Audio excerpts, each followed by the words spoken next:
Jaya Radha Govinda Radha Govinda Radhe.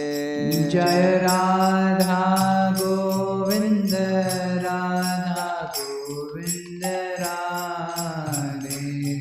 Jaya Radhe Jaya Radhe Jaya Radhe Jaya Shri Radhe. Jaya Radhe Jaya Radhe Jaya Radhe Jaya Shri Radhe. Jaya Nitai Gauranga Jaya Nitai Gauranga Nitai Gauranga Jaya Nitai Gauranga. Jaya Nitai Gauranga Jaya Nitai Gauranga Nitai Gauranga Jaya Nitai Gauranga. Jaya Lakshmi Narasimha Jaya Lakshmi Narasimha Lakshmi Narasimha Jaya Lakshmi Narasimha. Jaya Lakshmi Narasimha Jaya Lakshmi Narasimha Lakshmi Narasimha Jaya Lakshmi Narasimha. Jaya Jaya Prabhupada Prabhupada Prabhupada Prabhupada. Jaya Jaya Prabhupada Prabhupada Prabhupada.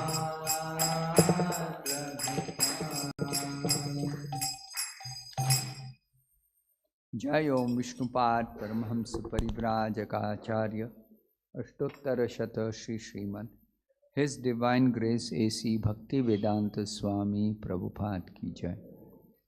ISKCON Samstapakacharya, Savior of the whole world, Jagat Guru Srila Prabhupada Ki Jai. Srimad Bhagavatam Ki Jai. Nithai Gaur Premanandi. Hari Bol. Om Namo Bhagavate Vasudevaya. Om Namo Bhagavate Vasudevaya. Om Namo Bhagavate Vasudevaya. Narayanam Namaskritya Naram Chaiva Narottama Devim Saraswatim Vyasam Tato Jayamudirayer Nashtaprayeshu Bhadreshu Nityam Bhagavata Sevaya Bhagavati Uttama Shloke Bhaktir Bhavati Naishtike. Reading from Srimad Bhagavatam, Canto 3, Chapter 24, entitled The Renunciation of Kardama Muni. Text number 18. Esha Manavi Te Garbham Esha Manavi Te Garbham Pravishtaha Kaiṭabha Ardanaha Pravishta Kaiṭabhardanaha avidya samsaya granthim avidya samsaya granthim chitva gam vicharishyati chitva gam vicharishyati esha manavite garbham pravishta kaiṭabhardanaha avidya samshaya granthim chitva gam vicharishyati.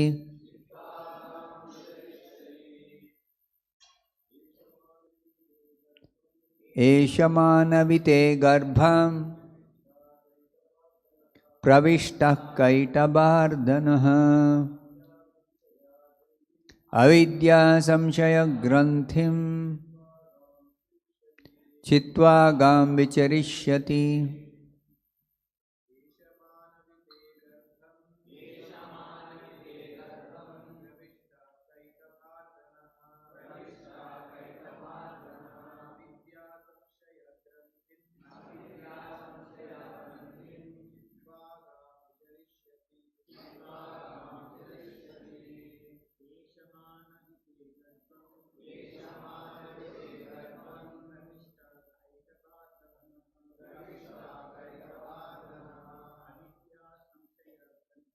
avidya samshaya granthim chitva gam vicharishyati eshaha, the same Supreme Personality of Godhead, Manavi, O daughter of Manu, referring to Devahūti. Te, your, Garbham, womb, Pravishtaha, has entered, Kaiṭabha Ardanaha, the killer of the demon Kaiṭabha, avidya, of ignorance, samsaya, and of doubt, granthim, the knot, chitva, cutting off, gam, the world, vicharishyati, he will travel over. Translation and purport by His Divine Grace A.C. Bhaktivedanta Swamy Prabhupada. Translation. Lord Brahma then told Devahūti, my dear daughter of Manu, the same Supreme Personality of Godhead who killed the demon Kaiṭabha is now within your womb. He will cut off all the knots of your ignorance and doubt. Then he will travel all over the world. Please repeat this translation after me.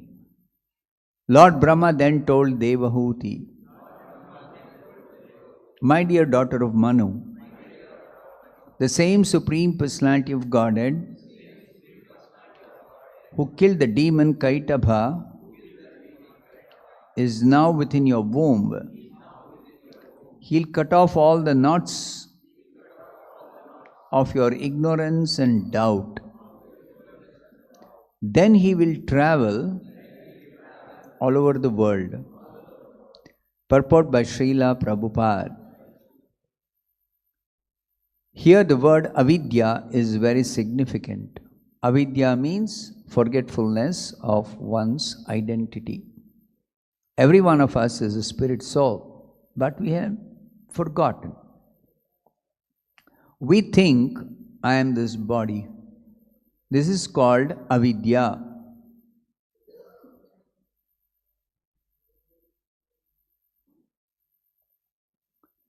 Samshaya granthi means doubtfulness. Can you tell the pujaris not to talk?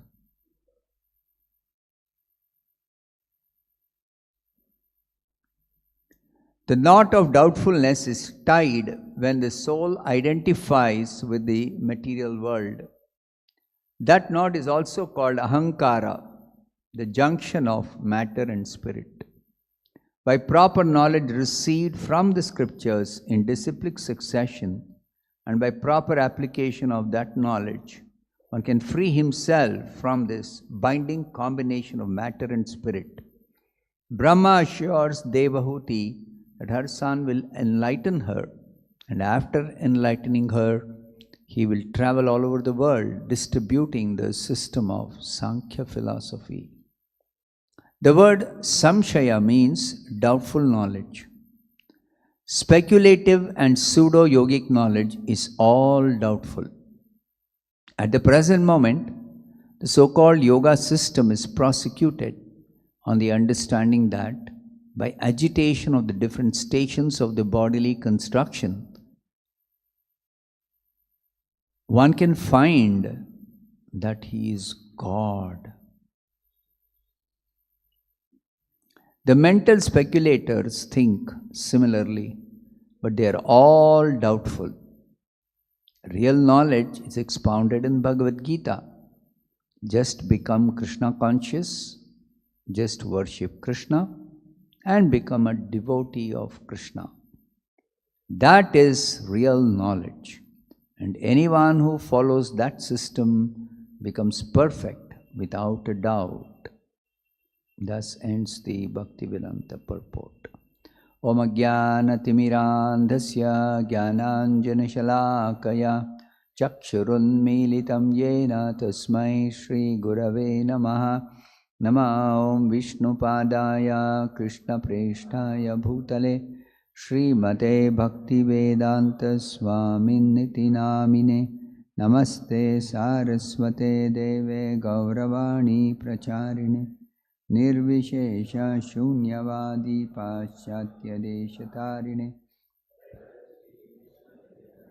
Prabhu Nityananda Shri Advaita Gadadhara Srivasadi Gaura Bhakta Vrinda Hare Krishna Krishna Krishna Hare Hare Hare Rama Rama Rama Hare Hare.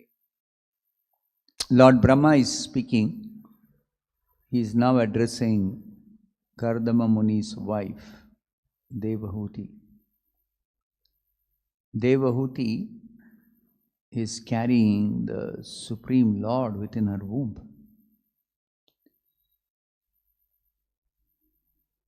So he is specifically telling her, addressing her as Manavi, because she is the daughter of Swayambhu or Manu. So she is also called Manavi.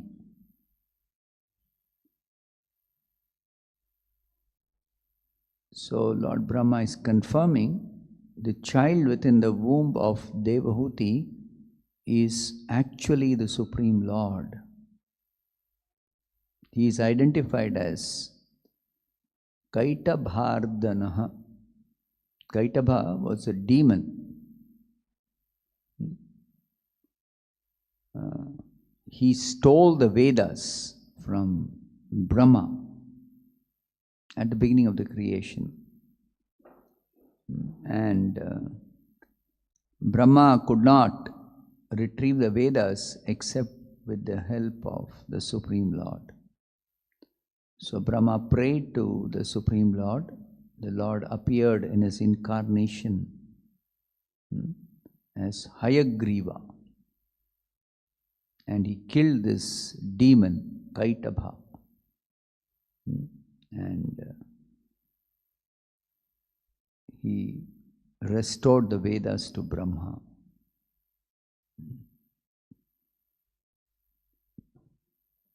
Now, sometimes people wonder, how can the Vedas be stolen?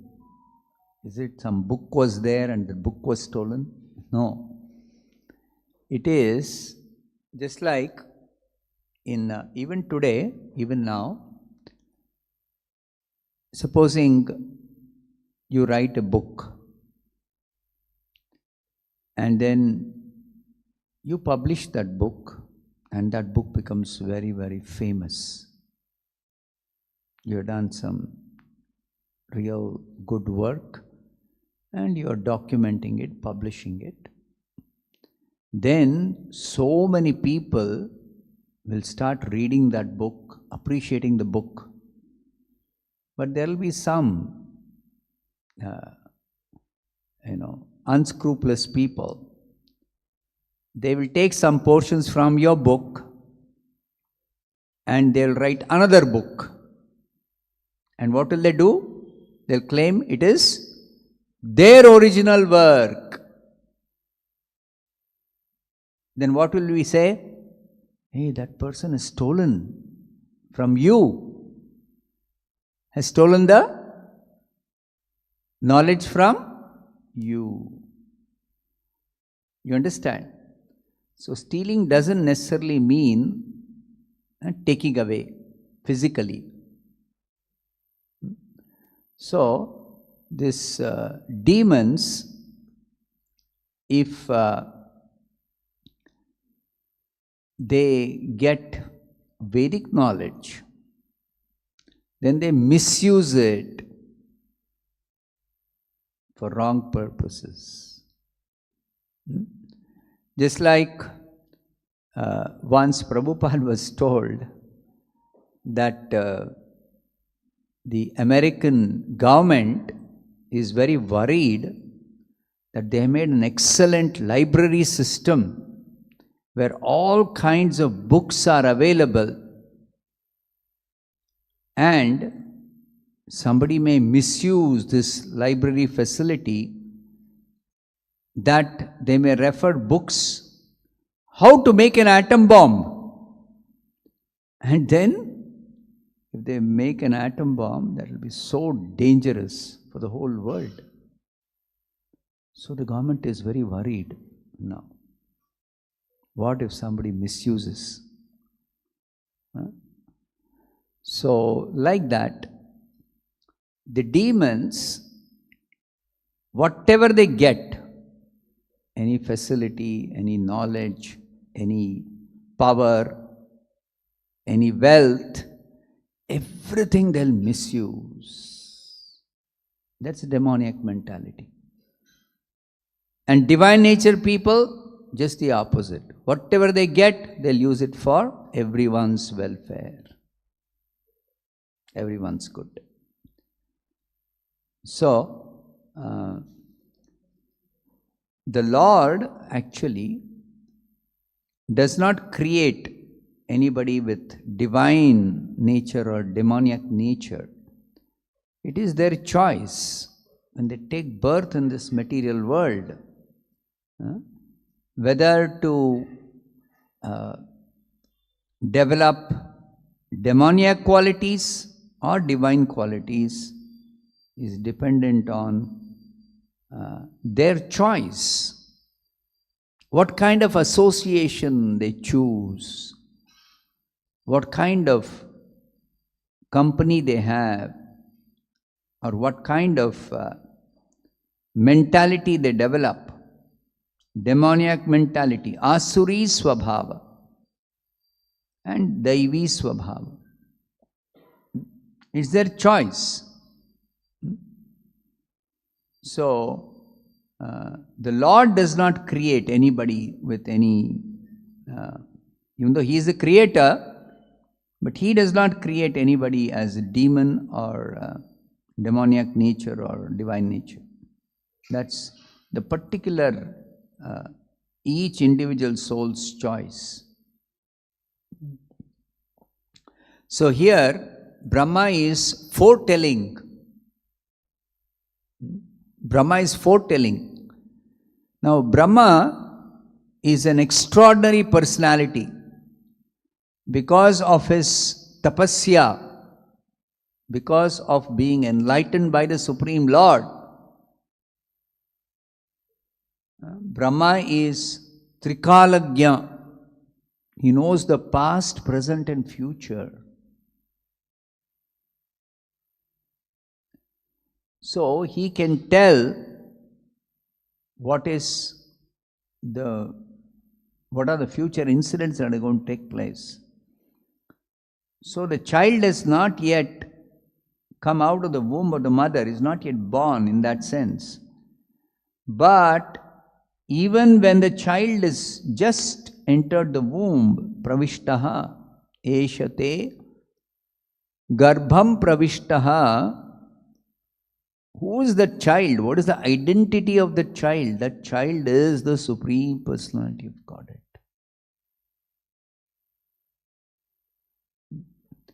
And Supreme Lord doesn't appear out of the force of karma. He doesn't have any desire to be fulfilled. But He appears for a definite purpose. So what is the purpose of the Lord's incarnation? We say incarnation. He is incarnating avidya for the purpose of avidya samsaya granthim chitva. He is appearing to cut off all the knots of the ignorance and doubt of Devahūti, his devotee.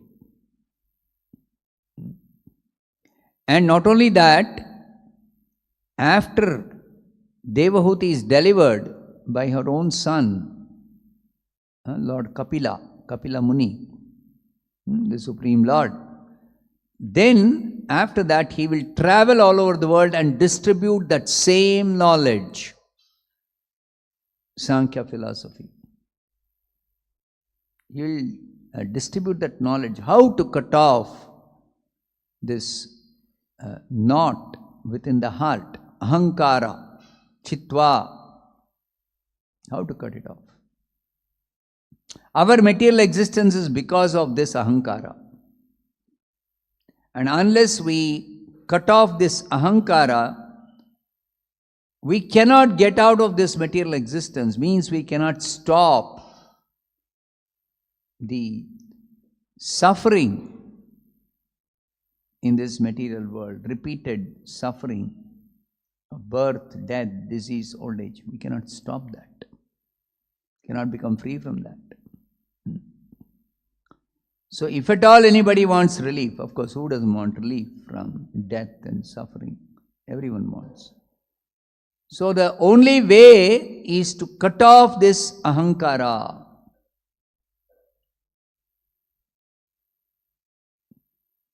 And that is facilitated by the Supreme Lord. Only He can cut off. On our own, individually, collectively, we cannot cut off this Ahankara.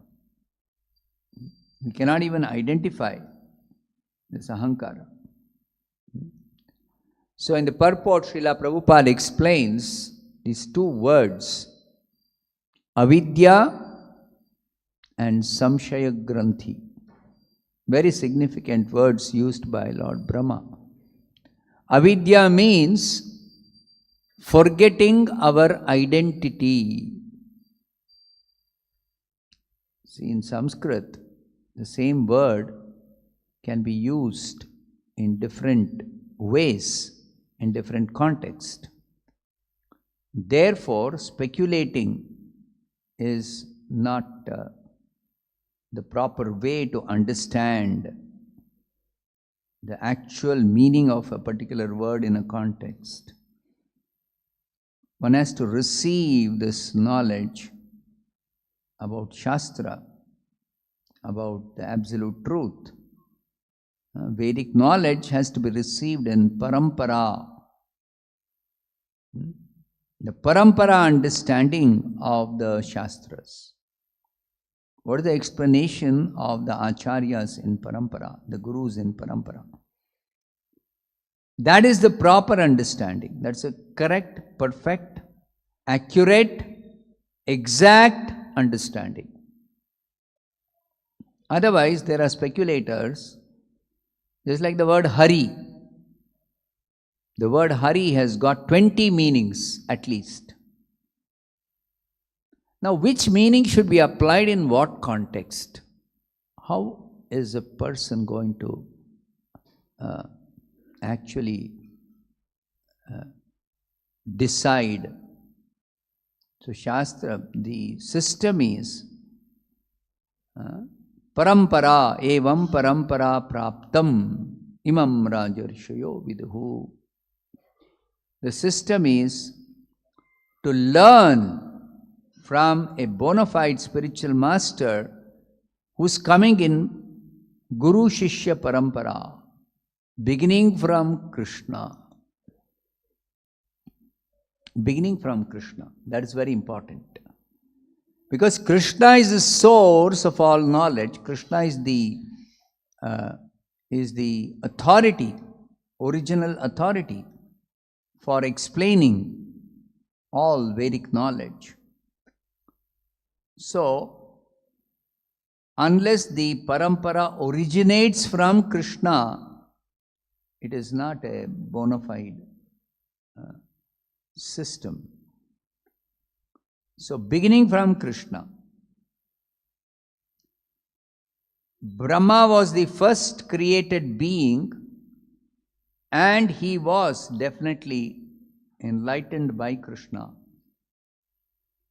That is mentioned in the Srimad Bhagavatam, in the opening verse. Tene Brahma Hridaya Adi Kavaye. It is the Supreme Lord Vasudeva, Krishna, who enlightened Brahma in the Vedic knowledge. Enlightened means he gave the Vedic knowledge because it was not there. Brahma was not born with enlightenment, no. When he was born, he saw darkness everywhere around. He didn't know what is the purpose of his birth. He began to search out for the source of his appearance, because he was the only one at the beginning of the creation. Of course, the Lord was there, but the Lord is not visible because the Lord is completely a transcendental personality. A spiritual form, a spiritual personality cannot be seen with our ordinary eyes. Material senses cannot perceive spiritual form. So Brahma could not see the Lord.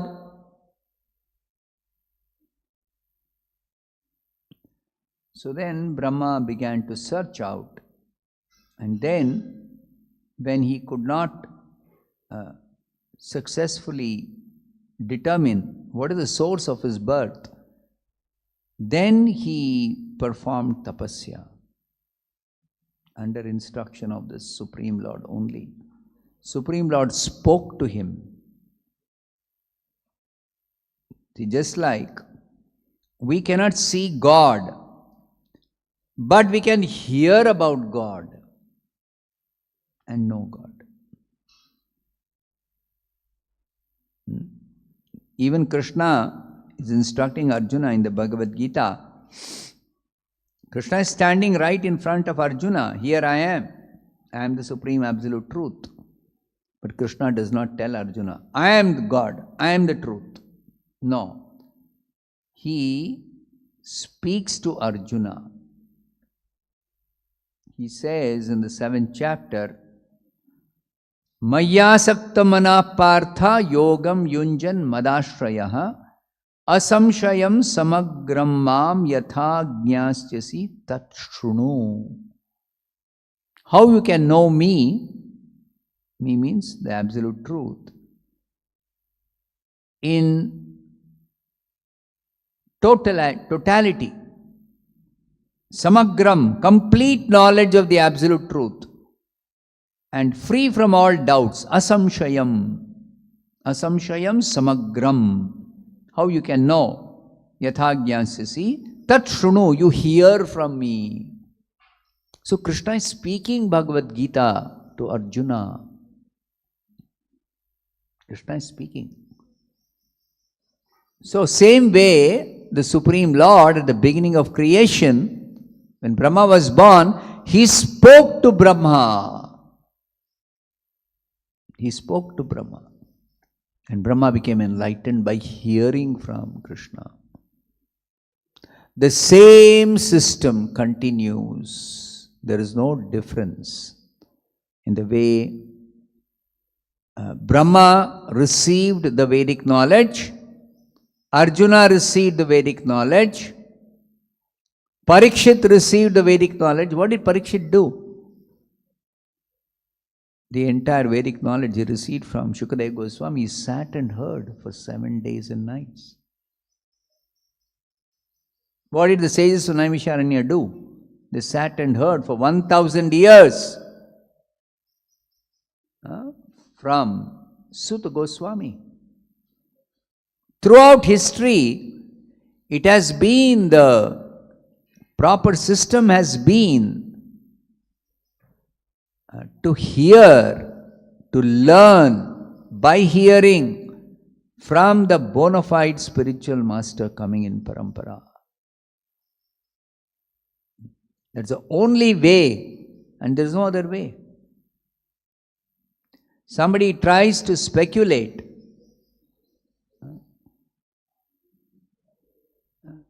then they cannot get perfect knowledge. And that's what Prabhupada explains in this purport. Avidya means forgetting one's own identity. So what is our identity? Who are we? Each one of us. every one of us is a spirit soul. This is the beginning of spiritual life. Knowing that I am not this body, I am spirit soul. And that's where Bhagavad Gita begins. The instruction of Krishna to Arjuna in the Bhagavad Gita begins with this fundamental truth. Krishna reveals, you are not the body, you are spirit soul. So Prabhupada says here, every one of us is a spirit soul, but we have forgotten. We have forgotten. And in this forgetfulness, what are we thinking? Everyone in the material world is thinking, I am this body. So anybody who thinks I am the body, they are in forgetfulness of their identity, and therefore they are in avidya. And samsaya granthi means doubtfulness. Granthi means knot. And samshaya means doubt. So this knot of doubt and forgetfulness, avidya and samshaya, both are like a knot.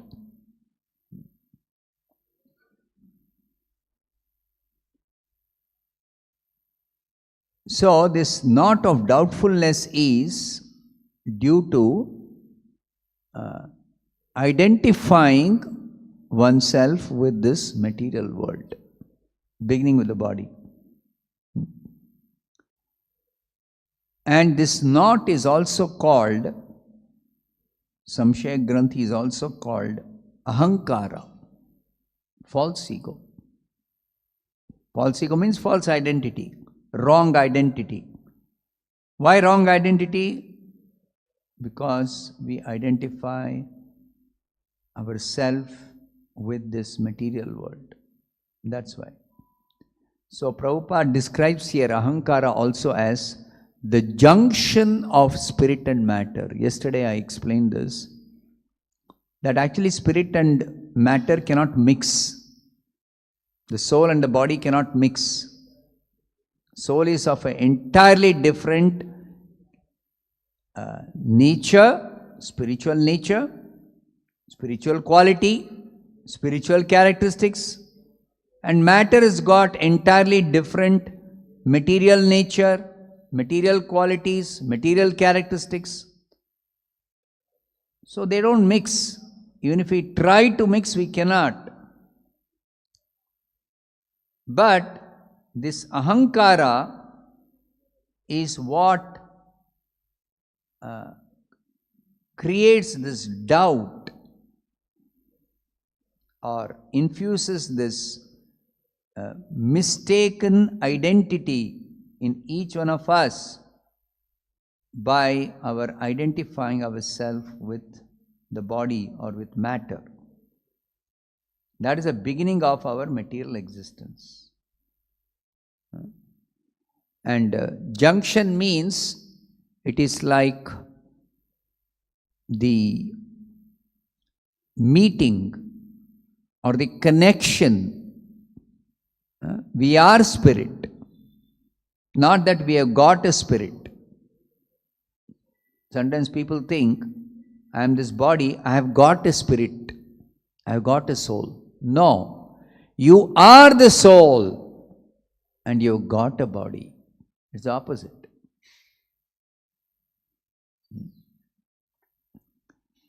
So, I am spirit soul, but I think I am the body, and either I am ignorant about the soul, or if I am informed about something called spirit soul, I think, oh, I have got a soul.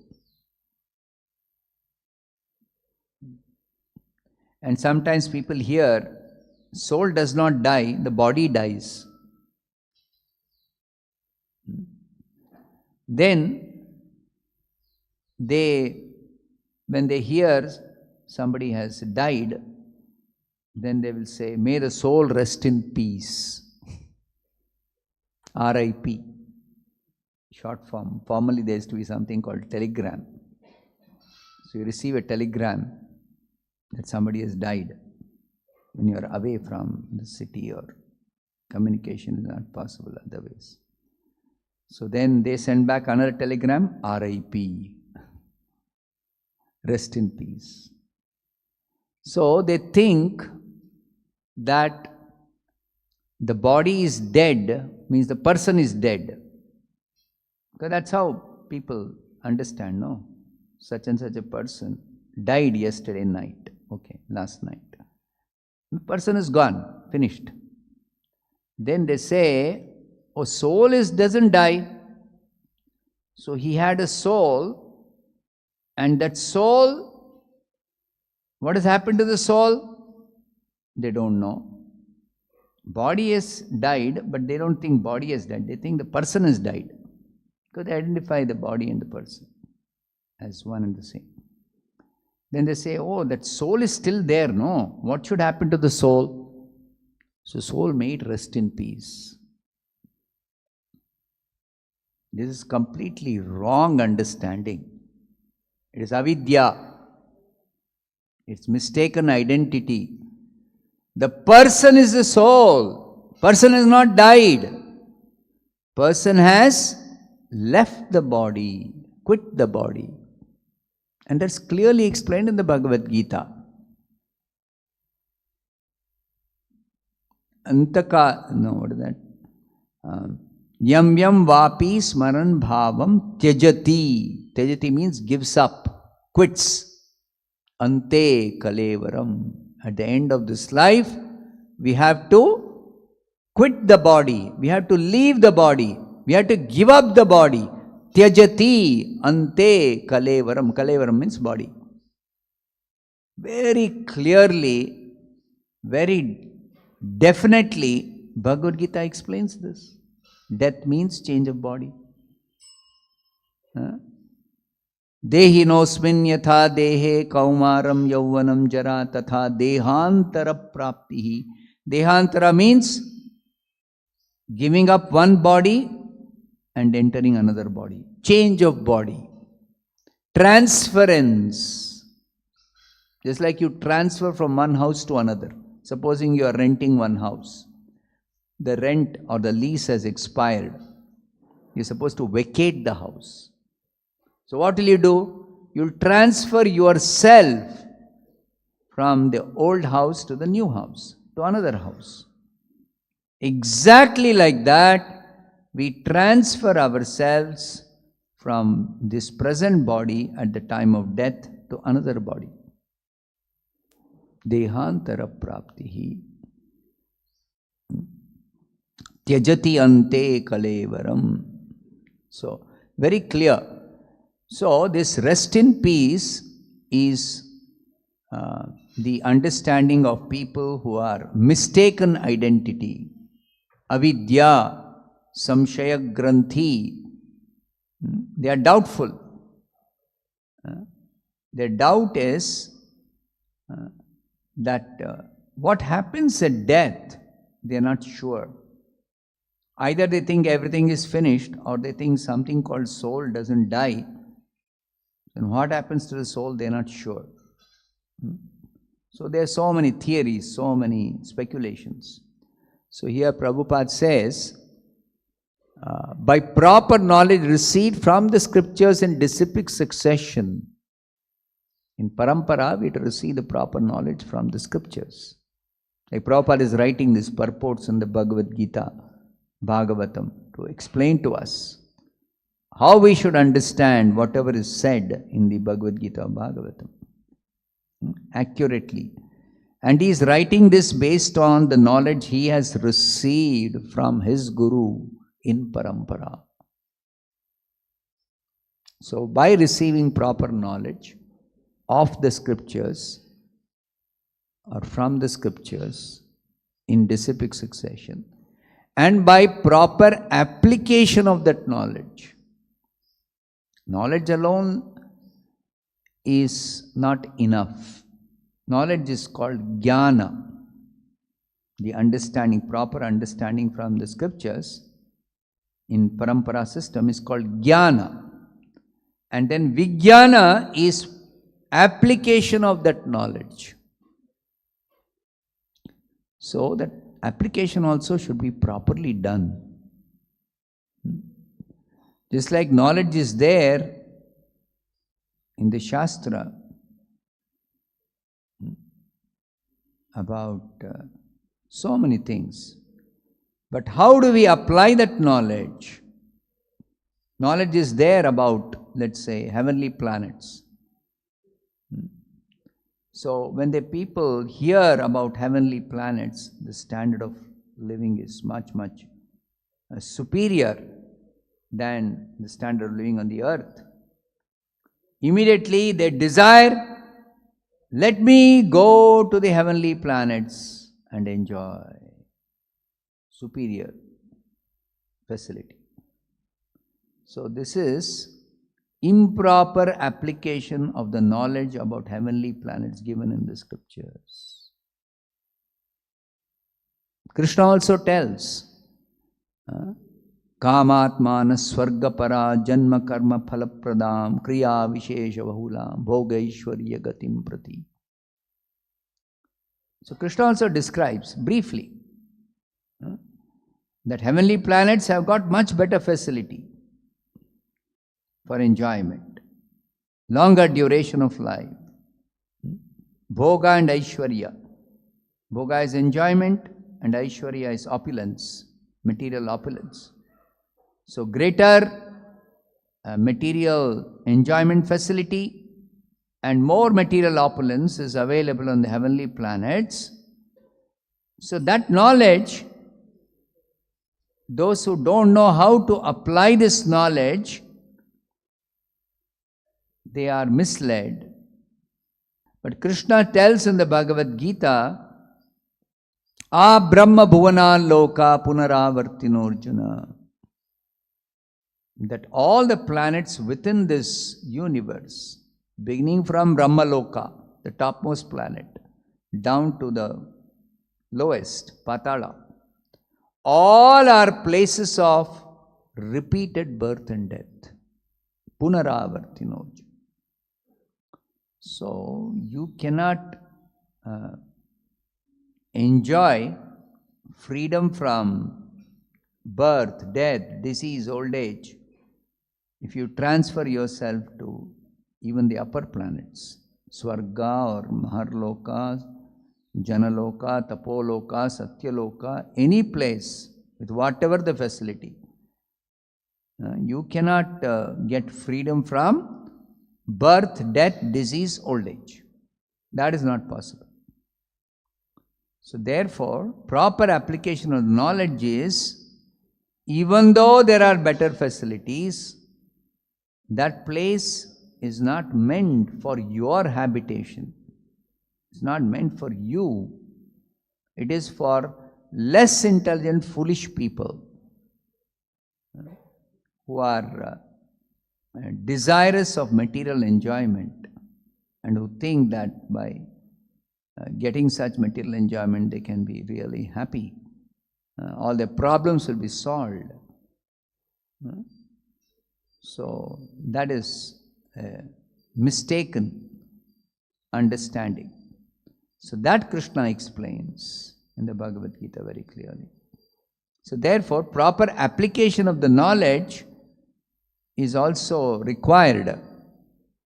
So Prabhupada says, proper application of that knowledge, one can free himself from this binding combination of matter and spirit.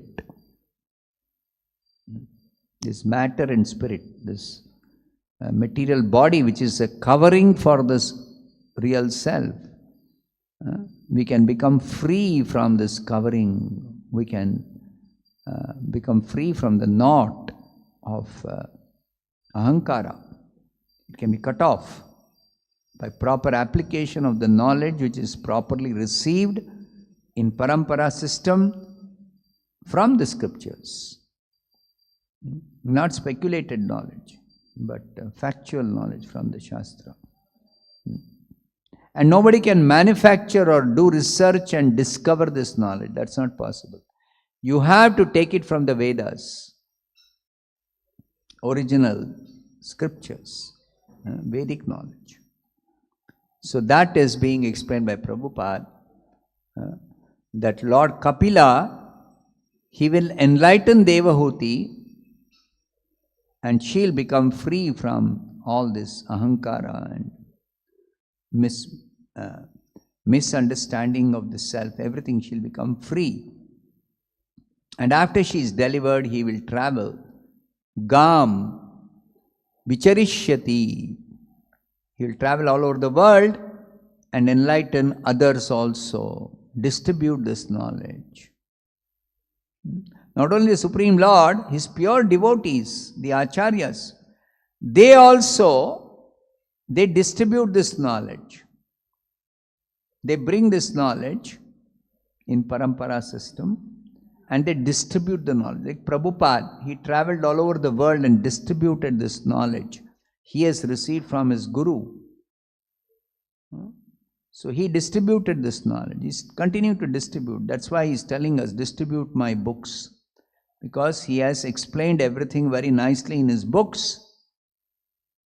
So we distribute the books, people read, and they understand in the association of devotees. Not that somebody independently does some study, even the scriptures or the explanations. Independently studying, one cannot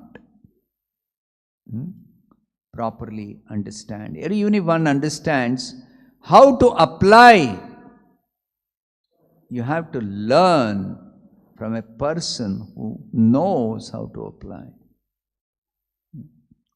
Just like even if a medical student studies the anatomy by reading an anatomy textbook. But to do surgery, he cannot read some books on surgery and do surgery. That's not possible. That's never going to work.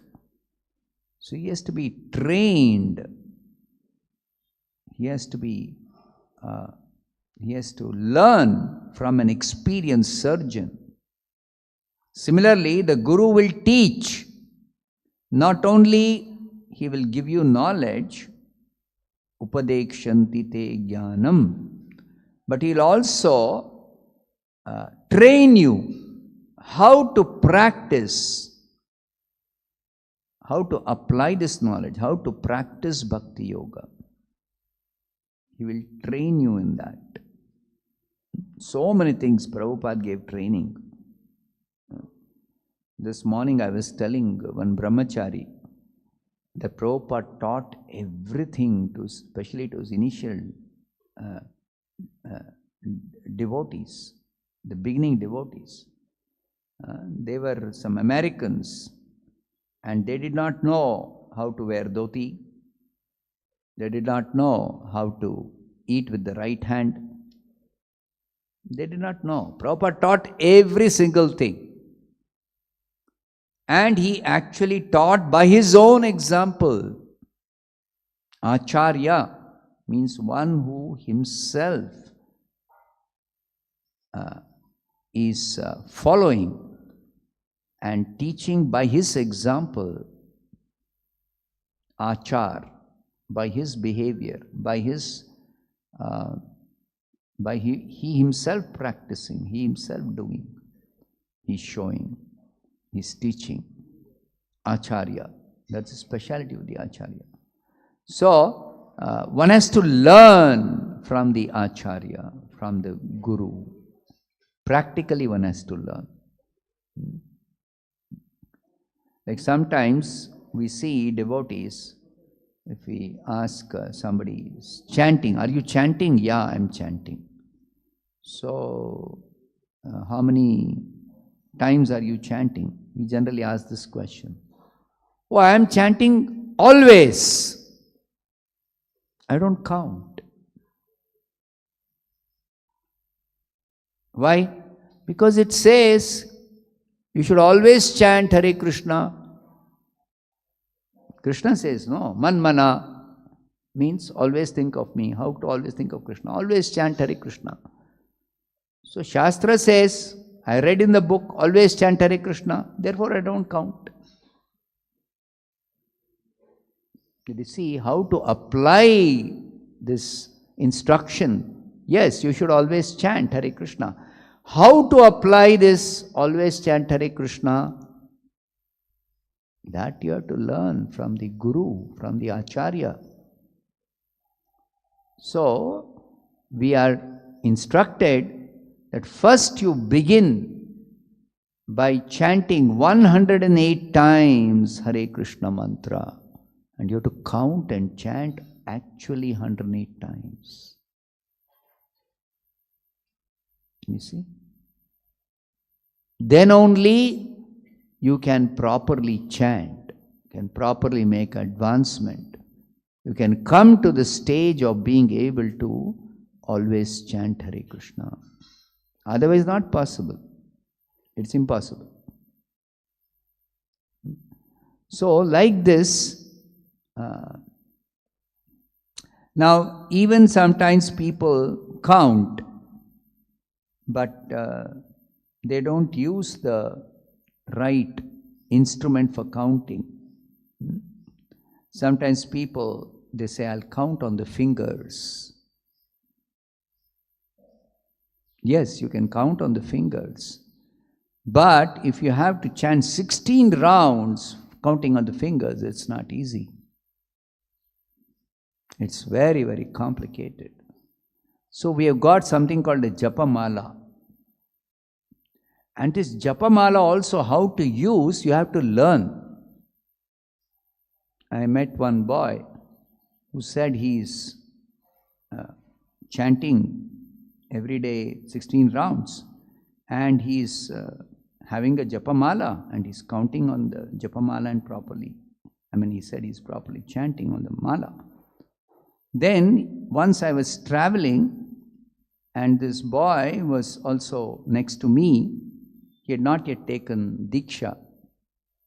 So he said, I'm chanting 16 rounds. And I was noticing that by the time I take to finish one mala, 108 times, he was finishing 2 malas. And I could hear his chanting. He is not chanting very fast. So how can he complete 2 malas when he is not chanting very fast? At the same time, I can make out, he is holding the beads within the bag. I can make out that. Hare Krishna, Krishna Krishna, Hare Hare, Hare Rama, Rama Rama, Hare Hare. At this speed, he is finishing off 2 malas by the time I finish 1 mala. So I said, you're doing some mistake in counting. And he said, no, I'm not doing any mistake. I'm properly counting. So then I said, you chant holding the beads without the bag. I want to see how you're counting. Then I saw he was holding one bead, saying Hare Krishna, Krishna Krishna, Hare Hare. Then he is going to the next bead and telling Hare Rama, Rama Rama, Hare Hare. He is very nicely doing. I'm seriously telling, this is not a fabricated example. Huh? I'm seriously telling, this actually was happening to this boy. Because he has not learned properly. He's not even learning properly. He's not learned at all. So we learn that on one bead, the full mantra you have to say, and then go to the next bead. And this is a very simple, small thing, not a very complicated or difficult thing. But I'm just telling, if you don't learn application, there is possibility you will make mistake. And as you progress, when it comes to applying advanced knowledge of bhakti, how to follow in the footsteps of pure devotees, when you become liberated, when you become free from all material contamination, Now that is something you cannot read or you cannot speculate or you cannot theorize. No. You have to actually be guided. So clearly it is said in the scriptures, the bona fide spiritual master will instruct you even in the basic things, or sometimes you may learn the basics from another experienced devotee, not necessarily directly from the spiritual master. But when it comes to revealing what is your specific relationship with Krishna, Sambandha Gyan, that has to be done by the Guru only. Nobody else can do it on his behalf. Now, that's not a small thing. To exactly tell you what is your original position in the spiritual world, in your relationship with Krishna, your eternal relationship with Krishna. So these type of things, proper application of whatever you have learned is necessary. The knowledge is there in the scriptures. You may even study under proper guidance. But that's not enough. Therefore, Prabhupada says here that proper knowledge received from the scriptures in disposition and by proper application of that knowledge, one can free himself from the binding combination of matter and spirit. So therefore, this training, learning under proper guidance from the spiritual master is very, very, very important. And therefore, Guru is absolutely essential, and Guru has to be either Arjuna accepted the Supreme Lord himself as his Guru, or the proper representative, like Parikshit Maharaj accepted the representative of Krishna, Shukadev Goswami, as his Guru. So, the Guru should be qualified. The representative of Krishna should be qualified. He should be a pure devotee of Krishna. He should be perfect himself. Then only he can train you properly. He can impart perfect knowledge. Not possible otherwise. So these are some of the points here. I'll stop here. Grantaraj Srimad Bhagavatam ki jai, Srila Prabhupada ki jai.